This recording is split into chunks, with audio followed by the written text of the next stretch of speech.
Welcome বন্ধুরা, আমার all subject tuition চ্যানেলে তোমাদের সকলকে জানাই স্বাগত। বন্ধুরা, আজকে আমরা হাজির হয়ে গেছি মাধ্যমিকের ভূগোলের বাড়িমণ্ডল অধ্যায়টি নিয়ে, অর্থাৎ তৃতীয় অধ্যায় আজকে আমাদের চলছে। ইতিমধ্যে কিন্তু দুটো অধ্যায় দেওয়া হয়ে গেছে, সেখান থেকে 2 মার্কসের প্রশ্ন উত্তর সহ আমি একেবারে গুরুত্বপূর্ণ প্রশ্নগুলো উত্তর সহ তোমাদের দিয়ে দিয়েছি। আজকের এই ভিডিওতে আমরা দেখব 2 নম্বর ও 3 নম্বরের এই অধ্যায় থেকে কী কী গুরুত্বপূর্ণ প্রশ্নগুলো আছে। সময় নষ্ট না করে দেখে নেওয়া যাক। দেখো, প্রথম প্রশ্ন, গ্র্যান্ড ব্যাংক ও ডগার্স ব্যাংক কী? গ্র্যান্ড ব্যাংক ও ডগার্স ব্যাংক কী? উত্তর, গ্র্যান্ড ব্যাংক কানাডার নিউ ফাউন্ডল্যান্ড উপকূলে অবস্থিত একটি মহাসাগরীয় তলদেশের উঁচু অংশ, যেখানে ঠান্ডা ল্যাব্রাডর স্রোত ও উষ্ণ গালফ স্ট্রিম পরস্পরের সঙ্গে মিলিত হয়। ডগার্স ব্যাংক উত্তর সাগরে অবস্থিত অনুরূপ একটি স্থান। এই দুই অঞ্চলে প্ল্যাঙ্কটনের আধিক্য থাকায় এখানে প্রচুর পরিমাণে মাছ পাওয়া যায়, ফলে অঞ্চল দুটি বিশ্বখ্যাত মৎস্যক্ষেত্র হিসেবে পরিচিত। দেখো, একটা উত্তরের ভিডিও, বিশেষ করে উত্তরগুলো টাইপিং করে আলাদা করে তোমাদেরকে প্রোভাইড করতে বা নিজের ভাষায় উত্তরটাকে সুন্দর করে লিখতে, যাতে করে তোমরা 100% মার্কস পেতে পারো, সেভাবে কিন্তু অনেকটাই আমাদের কষ্ট হয়। তো তোমরা যদি একটা লাইক বা একটা সাবস্ক্রাইব আমাদের চ্যানেলটিকে না করো, আমরা উৎসাহিত পাই না, ঠিক আছে? আর কমেন্টে অতি অবশ্যই জানাতে ভুলবে না যে তোমাদের কেমন লাগলো ভিডিওটা। নেক্সট প্রশ্ন, এর বিপরীতে অথবা দিয়ে দেওয়া হচ্ছে, কারণ অথবা দিয়ে এই কারণে দেওয়া হচ্ছে যে এই প্রশ্ন আর এই প্রশ্ন ধরনটা একই, ঠিক আছে? এটা আসলে এটা আসবে না, আর ওটা আসলে এটা আসবে না, এরকম ধরনের প্রশ্নগুলো। আর ভাবতে পারো যে এইগুলোর মধ্যে একটা করে 100% তোমরা পরীক্ষায় কমন পাবেই।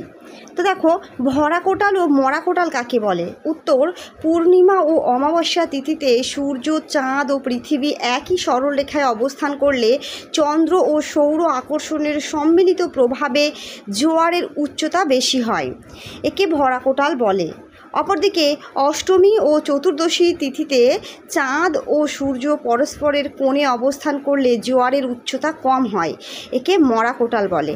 আলাদা করে কিন্তু পরীক্ষায় 2 নম্বরের বা 1 নম্বরের আলাদা করেও পরীক্ষায় আসতে পারে যে মরা কোটাল কাকে বলে বা ভরা কোটাল কাকে বলে। আবার 2 নম্বরের এইভাবে একসঙ্গেও আসতে পারে, আর এই একই প্রশ্ন তোমাদের 3 নম্বরেও আসতে পারে, ঠিক আছে? তো সেইভাবে উত্তরগুলো রেডি করা হয়েছে। মোস্ট ইম্পর্ট্যান্ট, গুরুত্বপূর্ণ শুধুমাত্র প্রশ্নগুলো এখানে আছে। তোমরা অতি অবশ্যই প্রশ্নগুলো উত্তর সহ নোট ডাউন করে রাখবে, কারণ এইভাবে উত্তর লিখলে তোমরা 100% মার্কস পাবে। পরীক্ষক বুঝবেন যে তোমরা নিজের ভাষায় বুঝে, প্রশ্ন বুঝে উত্তরগুলো করেছো, সেই জন্য নাম্বারটা বেশি পাবে। নেক্সট প্রশ্ন, 2 নম্বরের কয়েক দাগের সিজিগি কী? উত্তর, সিজিগি হলো একটি জ্যোতির্বৈজ্ঞানিক ঘটনা যেখানে সূর্য, চাঁদ ও পৃথিবী একই সরলরেখায় অবস্থান করে। এই অবস্থানটি পূর্ণিমা ও অমাবস্যা তিথিতে ঘটে এবং এর ফলে জোয়ারের উচ্চতা বৃদ্ধি পায়, যা ভরা কোটালের সৃষ্টি করে। তাহলে ভরা কোটালে আমরা যেটা পড়লাম সেটাকেই কিন্তু ওই যে একই লাইনে থাকা সূর্য, চাঁদ, পৃথিবী, সেটাকেই আমরা সিজিগি বলি।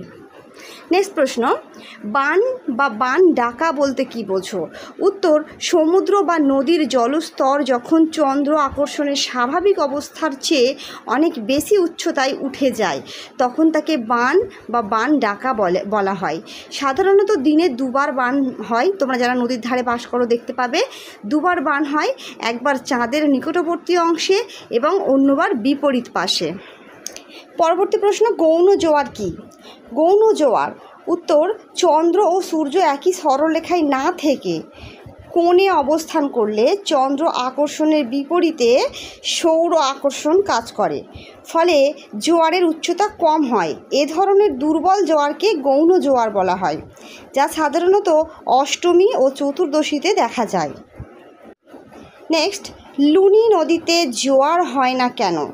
আমরা গৌণ জোয়ারের বিপরীতে এই প্রশ্নটিও দেখে রাখব, লুনি নদীতে জোয়ার হয় না কেন?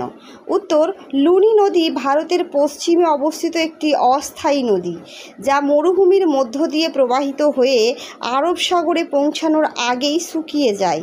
এটি সমুদ্রের সঙ্গে সরাসরি যুক্ত নয় বলে এই নদীতে জোয়ার ভাটা ঘটে না। এরপর 3 নম্বর আকারে এই প্রশ্নগুলো দেখে রাখার জন্য বলবো। দেখো, নেক্সট প্রশ্ন হচ্ছে, সমুদ্র স্রোত ও সমুদ্র তরঙ্গের মধ্যে পার্থক্য নিরূপণ করো। এটা কিন্তু তোমাদের বড় প্রশ্নেও আসে, অর্থাৎ 5 নম্বরের প্রশ্নেও কিন্তু আমরা এটা দেখতে পাই। তো এখন তোমাদের 2 নম্বর বা 3 নম্বরের জন্য আমি এগুলো রেডি করেছি, ভালো করে দেখবে উত্তরটি। এটা তোমরা খুব ভালো করে রেডি করবে, কারণ উত্তর খুব সুন্দর করে এখানে দেওয়া রয়েছে, ঠিক আছে? সমুদ্র স্রোত হলো সাগরের গভীর জলধারা যা নির্বিচারে দীর্ঘ দূরত্বে একটি নির্দিষ্ট দিকে প্রবাহিত হয়। এটি বায়ু প্রবাহ ও পৃথিবীর ঘূর্ণন, তাপমাত্রা ও লবণত্বের তারতম্যের কারণে সৃষ্টি হয়।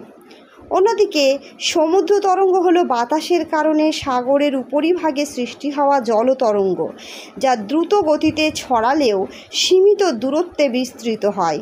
স্রোত গভীর ও ধীর তরঙ্গ উপরের স্তরে এবং ক্ষণস্থায়ী।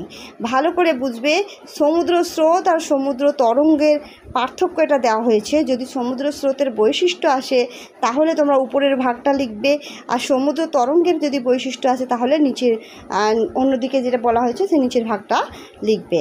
ঠিক আছে। নেক্সট, এর বিপরীতে গুরুত্বপূর্ণ আরেকটি প্রশ্ন আছে। একটি স্থানে দুটি মুখ্য জোয়ারের মধ্যে সময়ের ব্যবধান কেন 24 ঘন্টা 52 মিনিট হয়? উত্তর, চাঁদ প্রতিদিন পূর্ব থেকে পশ্চিমে গড়ে 13 ডিগ্রি ঘূর্ণায়মান হয়। পৃথিবীকে চাঁদের একই অবস্থানে ফিরিয়ে আনতে 24 ঘন্টা ছাড়াও অতিরিক্ত 52 মিনিট প্রয়োজন হয়। ফলে দুটি প্রধান জোয়ারের মধ্যে গড় ব্যবধান হয় 24 ঘন্টা 52 মিনিট। নেক্সট প্রশ্ন, 2 দাগের ক।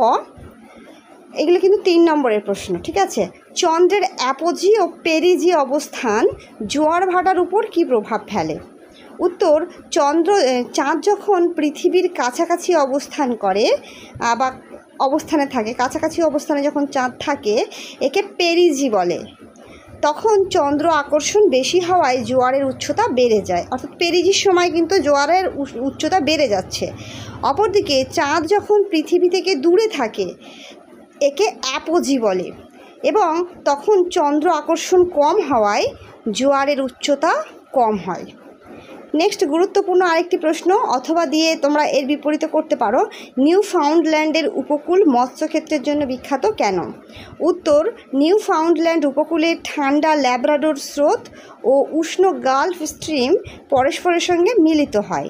এর ফলে প্রচুর পরিমাণে প্ল্যাঙ্কটন উৎপন্ন হয়, যা মাছের খাদ্য।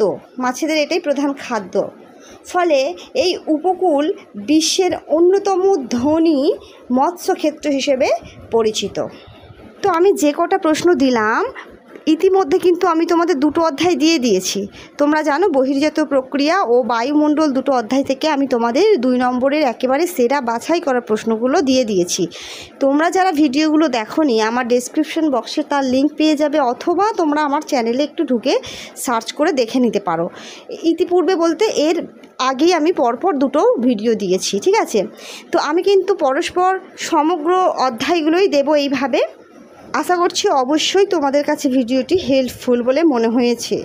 আর যদি না হয়ে থাকে তাহলে চ্যানেলটিকে সাবস্ক্রাইব করারও দরকার নেই, লাইক দেওয়ারও দরকার নেই, কোনো কমেন্ট করারও দরকার নেই। কিন্তু যদি একটুও ভালো লেগে থাকে, যদি মনে হয় হ্যাঁ আমাদের জন্য উপকারী, পরবর্তী নেক্সট ভিডিওগুলো যদি তোমরা পেতে চাও, তাহলে কমেন্ট বক্সে আমাকে একটু কমেন্ট করে জানিও, একটা লাইক দিও এবং চ্যানেলটিকে সাবস্ক্রাইব করে রেখো। ওকে, ধন্যবাদ।